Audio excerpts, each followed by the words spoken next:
that you need to know right now. Doesn't mean that you're weird.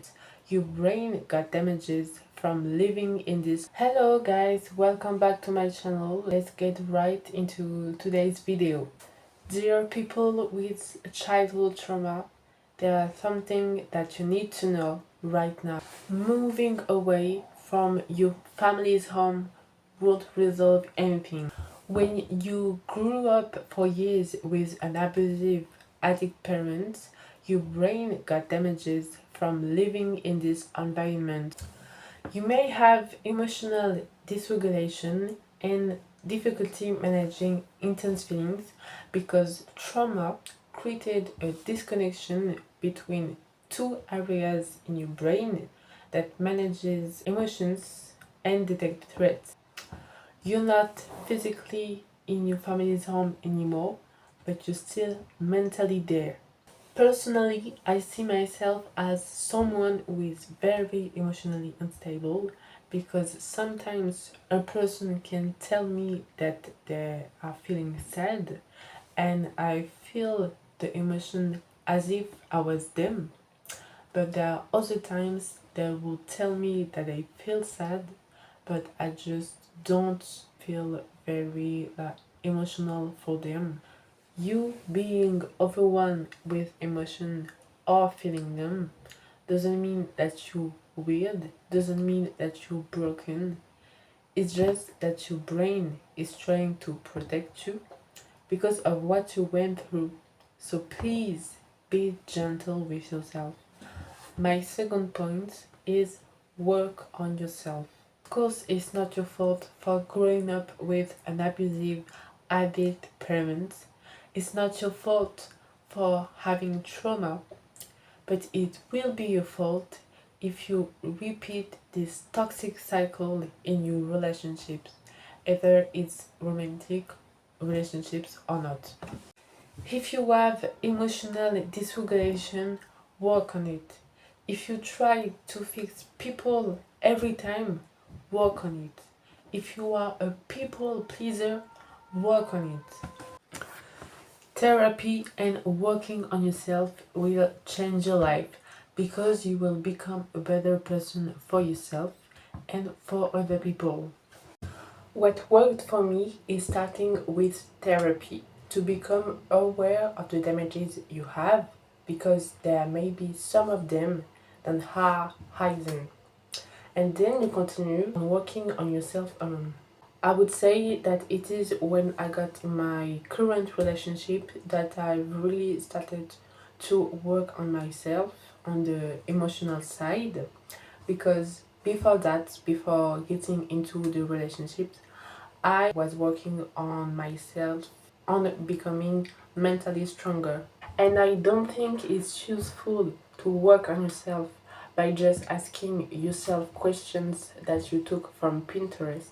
I think it's better if you acknowledge the mistakes you make in your relationships and you find solutions to fix them. My third point is don't try to heal your toxic parents. Because that's your parents and you love them, you may think that you can save them so your family can become a normal one. But the reality it is that you can save them if they don't want to be saved.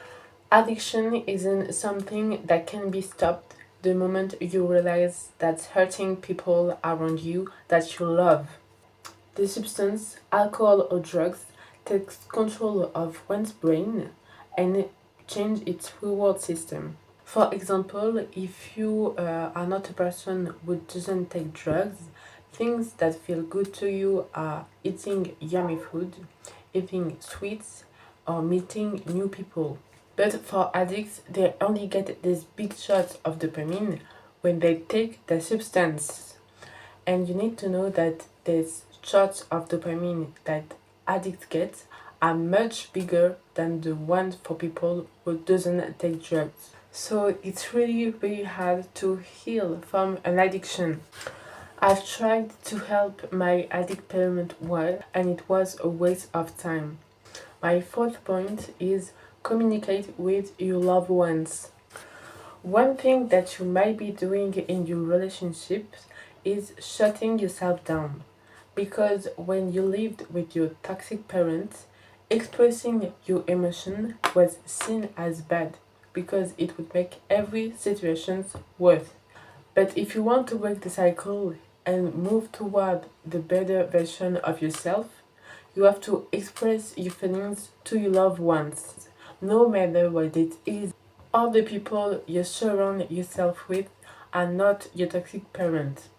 And if you truly love them and want to keep them in your life, you have to try to avoid conflicts by communicating with them. That's what I started to do in my current relationship with my boyfriend, and it makes things so much easier because he acknowledges his mistakes and improve himself to make sure that he won't do these mistakes again. Even when you feel scared to do it, just do it, because what is the risk anyway?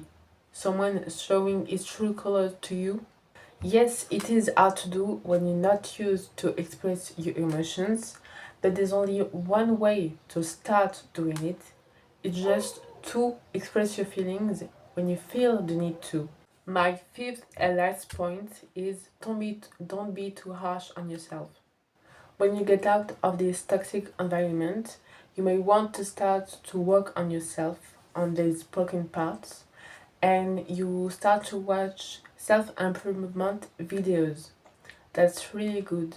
But you also need to realize that you don't need to improve every day, every time, every minute.